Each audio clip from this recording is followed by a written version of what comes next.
ఇజ్రాయెల్తో పోరాట సందర్భంగా ఒకవేళ ఇరాన్ సుప్రీం లీడర్ కనుక హతమైతే ఇక అతని వారసుడు ఎవరన్నది ఇప్పుడు ఆసక్తికర చర్చ సాగుతుంది. మరొకసారి అంతర్జాతీయంగా ఇరాన్ సుప్రీం లీడర్ వారసుడు ఎవరు కాబోతున్నారనే చర్చ కూడా ఊపందుకుంది. త్వరలోనే వారసుడిని కూడా ఖమేనీ ప్రకటించే ఆలోచనలు కనిపిస్తున్నాయి. ఖమేనీని అంతమొందిస్తామని ఇజ్రాయెల్ ప్రకటించింది. ఖమేనీ అంతంతోనే యుద్ధం విరమణ అంటూ ఇజ్రాయెల్ స్పష్టం చేస్తుంది. ఇప్పటికే ఇరాన్ టాప్ లీడర్లు కమాండర్లను ఇజ్రాయెల్ హతమార్చింది.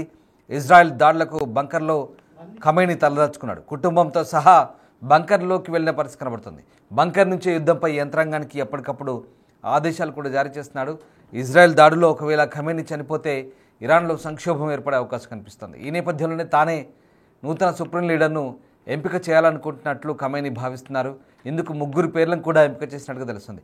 ఆ ముగ్గురులో సుప్రీం లీడర్గా ఒకరికి ఛాన్స్ దక్కే అవకాశం ఉంది. ముగ్గురు సీనియర్ మతాధికారులను ఎంపిక చేశాడు ఖమేనీ.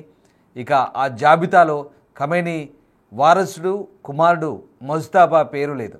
తన కుటుంబం నుంచి కాకుండా వేరొకరికి ఛాన్స్ ఇస్తున్నట్టుగా తెలుస్తుంది. దాదాపు 3 దశాబ్దాల పాటు ఖమేనీ తిరుగులేని ఆధిపత్యం చెలాయించాడు. కొత్త సుప్రీం లీడర్ను తొందరలోనే ప్రకటించే అవకాశం ఉందని అంతర్జాతీయ మీడియాలో కూడా వార్తలు వస్తున్నాయి.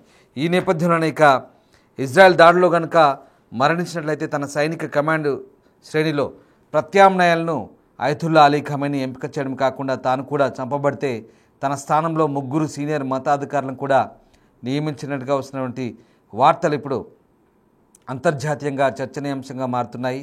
ఇక ఈ నేపథ్యంలోనే బంకర్లో తలదాచుకున్న సుప్రీం నాయకుడు అయతుల్లా అలీ ఖమేనీ తన విలువైన లెఫ్టినెంట్లు ఎక్కువ మంది చంపబడితే తన సైనిక కమాండ్ గొలుసులో ప్రత్యామ్నాయాలనైతే ఆల్టర్నేటివ్స్ని చూసుకున్నాడు.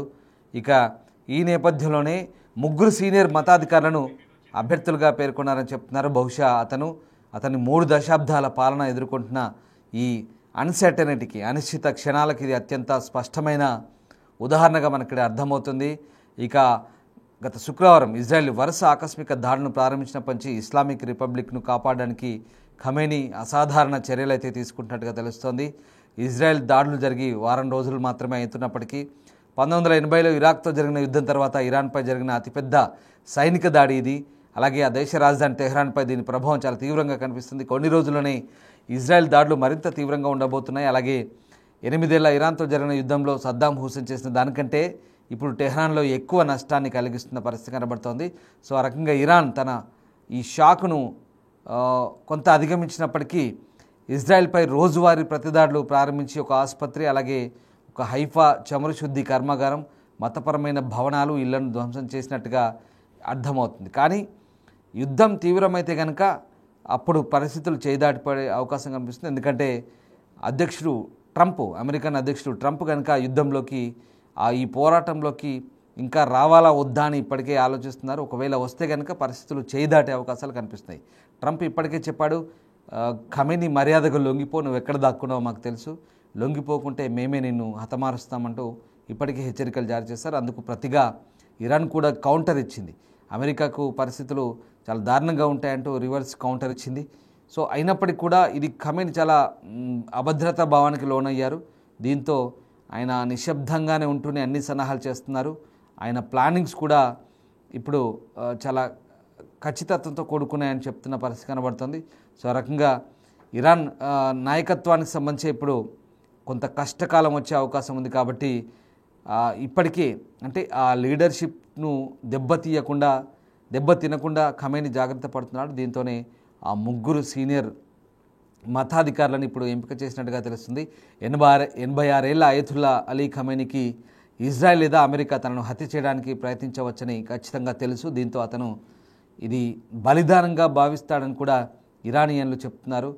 ఇరానియన్లు ఒకవేళ తాను చనిపోతే ఒక యుద్ధ వీరునిగా మిగిలిపోవాలని ఖమేనీ భావిస్తున్నట్టుగా తెలుస్తోంది.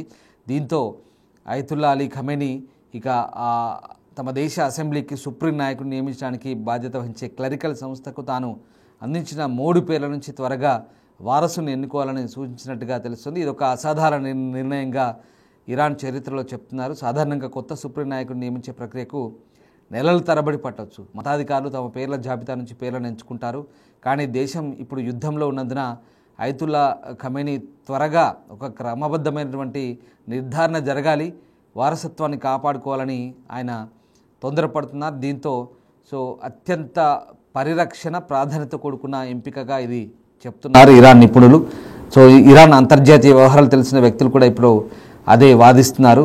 ఇది చాలా ఇంపార్టెంట్, ఇప్పుడు అత్యవసరంగా ఈ నియామకాలు చేయాలని ఖమేనీ భావిస్తున్నాడు. వారసత్వం సంబంధించి చాలా సున్నితమైన సంక్లిష్టమైన అంశం కాబట్టి రాజకీయ అలాగే మత వర్గాల్లో దీనికి సంబంధించిన ఒక చర్చ అయితే సాగుతుంది. సో ఇరాన్ సుప్రీం నాయకుడికి అపారమైన అధికారాలు ఉంటాయి. అతను ఇరాన్ సాయుధ దళాలకు కమాండర్ ఇన్ చీఫ్గా ఉంటారు. అలాగే ఇరాన్ యొక్క న్యాయ వ్యవస్థ, జ్యుడిషియరీ, అలాగే శాసన వ్యవస్థ, కార్యనిర్వాహక వ్యవస్థలకు అన్నిటికీ ఆయన అధిపతిగా ఉంటాడు. సో అతను వాలీ ఫకీ కూడా, అంటే షియా విశ్వాసం యొక్క అత్యంత సీనియర్ సంరక్షకుడు. షియా మతం ఇరాన్ అనేది ఇప్పుడు ప్రస్తుతం రెవల్యూషన్ తర్వాత ఒక మత ప్రాతిపదికన ఏర్పడిన దేశంగా ఇప్పుడు పేరుగాంచింది. సో షియా మతానికి ఇప్పుడు అత్యంత సీనియర్ సంరక్షకుడుగా ఈ సుప్రీం లీడర్ వ్యవహరిస్తారు. ఇప్పటిదాకా ఉన్న అయతుల్లా అలీ ఖమేనీ కుమారుడు మతాధికారి, అలాగే ఇస్లామిక్ రెవల్యూషనరీ గార్డ్ కార్ప్స్కు దగ్గరగా ఉన్న ఈ ముస్తాఫా ఎవరైతే ఉన్నారో అయితే మధ్యశ్రేణి మత నాయకుడిగా చెప్తున్నారు. పూర్తి స్థాయిలో ఇంకా అంత విశ్వాసం పొందలేదు. సో అతనైతే ప్రస్తుతం ఆ లిస్టులో లేడని చెప్తున్నారు. ఇరాన్ మాజీ కన్జర్వేటివ్ అధ్యక్షుడు ఇబ్రహీం రైసీ కూడా 2024 హెలికాప్టర్ ప్రమాదంలో మరణించే ముందు ఆయన ఫ్రంట్ రన్నర్గా ఉన్నాడు. అంటే ఖమేనీ తర్వాత ఈ ఎవరైతే ఇబ్రహీం రైసీ నెక్స్ట్ ఇరాన్కు దేశ సుప్రీం లీడర్ అవుతారంటూ అందరూ భావించారు, కానీ ప్రమాదవశాత్తు ఆయన మరణించాడు. దాంతో ఇప్పుడు మరి ఖమేనీ వారసుడు ఎవరనేది కూడా ఒక ఆసక్తికర చర్చ అయితే సాగుతోంది. సో మొత్తం మీద తాను లొంగిపోనంటూ ఖమేనీ ఛాలెంజ్ చేస్తున్నాడు అగ్రదేశాలకు.